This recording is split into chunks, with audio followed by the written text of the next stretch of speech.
Herbert West Reanimator, Part 4, The Scream of the Dead, written by H.P. Lovecraft, read by Ryan Austin. The scream of a dead man gave to me that acute and added horror of Dr. Herbert West, which harassed the latter years of our companionship. It is natural that such a thing as a dead man's scream should give horror, for it is obviously not a pleasing or ordinary occurrence. But I was used to similar experiences, hence suffered on this occasion only because of a particular circumstance. And, as I have implied, it was not of the dead man himself that I became afraid. Herbert West, whose associate and assistant I was, possessed scientific interests far beyond the usual routine of a village physician. That was why, when establishing his practice in Bolton, he had chosen an isolated house near the potter's field. Briefly and brutally stated, West's soul-absorbing interest was a secret study of the phenomena of life and its cessation, leading toward the reanimation of the dead through injections of an excitant solution. For this ghastly experimenting, it was necessary to have a constant supply of very fresh human bodies. Very fresh because even the least decay hopelessly damaged the brain structure. And human because we found that the solution had to be compounded differently for different types of organisms.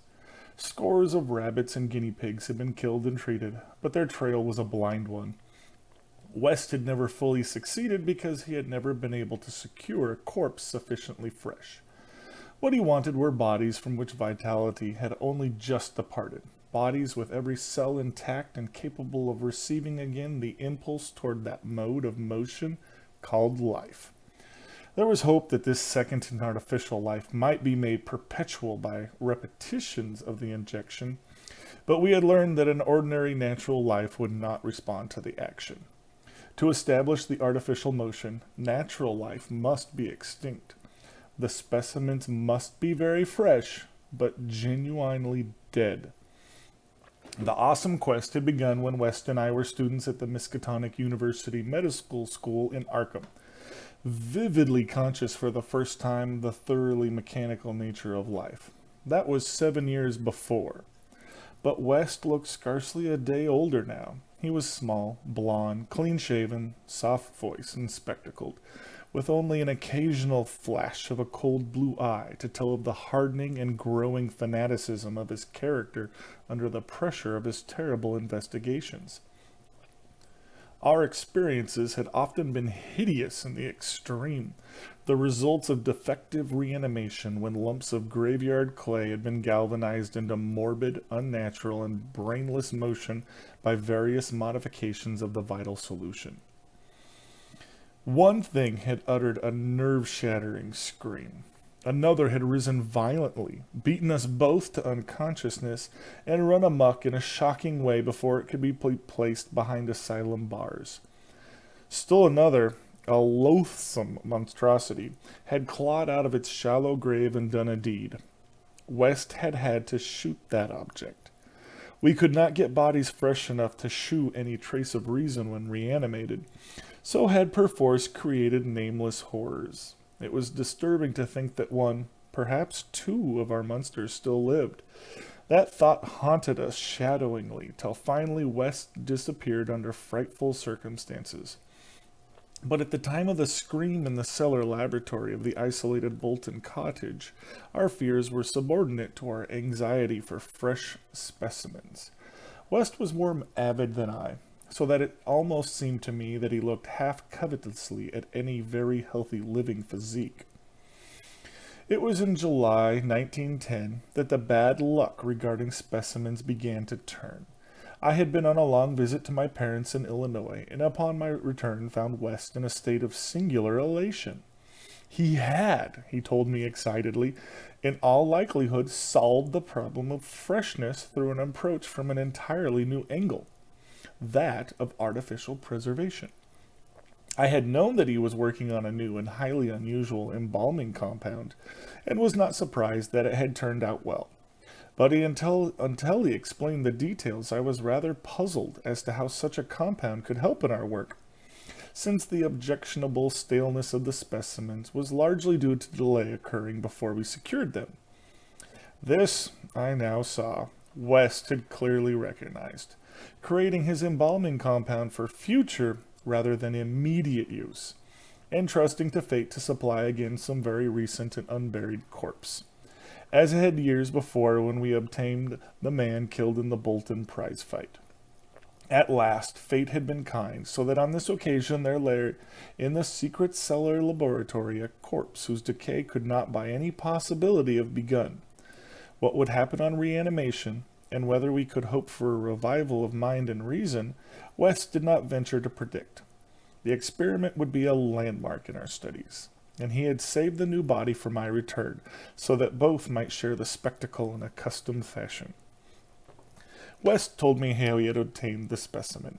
It had been a vigorous man, a well-dressed stranger just off the train on his way to transact some business with the Bolton Worsted Mills. The walk through the town had been long, and by the time the traveler paused at our cottage to ask the way to the factories, his heart had become greatly overtaxed. He had refused a stimulant, and had suddenly dropped dead only a moment later. The body, as might be expected, seemed to West a heaven-sent gift. In his brief conversation, the stranger had made it clear that he was unknown in Bolton, and a search of his pockets subsequently revealed him to be one Robert Leavitt of St. Louis, apparently without a family to make instant inquiries about his disappearance. If this man could not be restored to life, no one would know of our experiment. We buried our materials in a dense strip of woods between the house and Potter's Field. If, on the other hand, he could be restored, our fame would be brilliantly and perpetually established. So without delay, West had injected into the body's wrist the compound which would hold it fresh for use after my arrival. The matter of the presumably weak heart, which to my mind imperiled the success of our experiment, did not appear to trouble West extensively. He hoped at last to obtain what he had never obtained before, a rekindled spark of reason and perhaps a normal, living creature. So on the night of July 18th, 1910, Herbert West and I stood in the cellar laboratory and gazed at a white, silent figure beneath the dazzling arc light. The embalming compound had worked uncannily well, for as I stared fascinatedly at the sturdy frame which had lain 2 weeks without stiffening, I was moved to seek West's assurance that the thing was really dead. This assurance he gave readily enough, reminding me that the reanimating solution was never used without careful tests as to life, since it could have no effect if any of the original vitality were present. As West proceeded to take preliminary steps, I was impressed by the vast intricacy of the new experiment. An intricacy so vast that he could trust no hand less delicate than his own. Forbidding me to touch the body, he first injected a drug in the wrist, just beside the place his needle had punctured when injecting the embalming compound. This, he said, was to neutralize the compound and release the system to a normal relaxation, so that the reanimating solution might freely work when injected.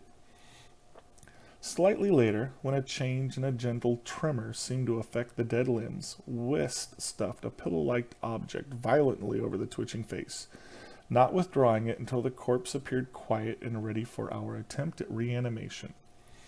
The pale enthusiast now applied some last perfunctory tests for absolute lifelessness, withdrew satisfied, and finally injected into the left arm an accurately measured amount of the vital elixir, prepared during the afternoon with a greater care than we had used since college days, when our feet were new and groping. I cannot express the wild, breathless suspense with which we waited for results on this first really fresh specimen, the first we could reasonably expect to open its lips in rational speech, perhaps to tell of what it had seen beyond the unfathomable abyss.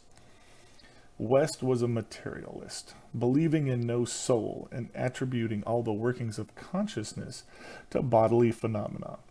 Consequently, he looked for no revelation of hideous secrets from gulfs and caverns beyond death's barrier. I did not wholly disagree with him theoretically, yet held vague instinctive remnants of the primitive faith of my forefathers, so that I could not help eyeing the corpse with a certain amount of awe and terrible expectation. Besides, I could not extract from my memory that hideous, inhuman shriek we had heard on the night we tried our first experiment in the deserted farmhouse at Arkham. Very little time had elapsed before I saw the attempt was not to be a total failure. A touch of color came to cheeks hitherto chalk white, and spread out under the curiously ample stubble of sandy beard. West, who had his hand on the pulse of the left wrist, suddenly nodded significantly, and almost simultaneously a mist appeared among the mirror inclined above the body's mouth. There followed a few spasmodic muscular motions, and then an audible breathing and visible motion of the chest. I looked at the closed eyelids and thought I detected a quivering. Then the lids opened, showing eyes which were gray, calm, and alive, but still unintelligent and not even curious. In a moment of fantastic whim, I whispered questions to the reddening ears, questions of other worlds of which the memory might still be present. Subsequent terror drove them from my mind, but I think the last one, which I repeated, was, "Where have you been?"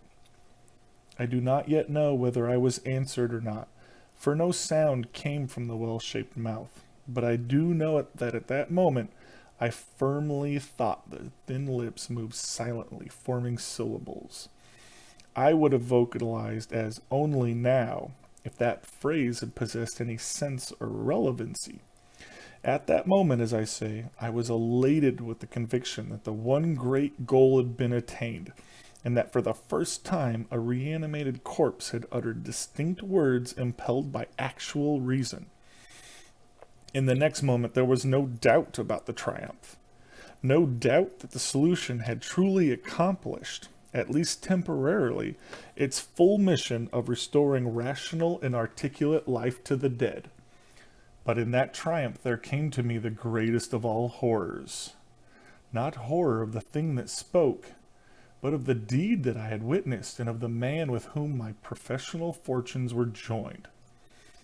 For that very fresh body, at last writhing into full and terrifying consciousness, with eyes dilated at the memory of its last scene on earth, threw out its frantic hands in a life and death struggle with the air, and suddenly collapsing into a second and final dissolution from which there could be no return, screamed out the cry that will ring eternally in my aching brain.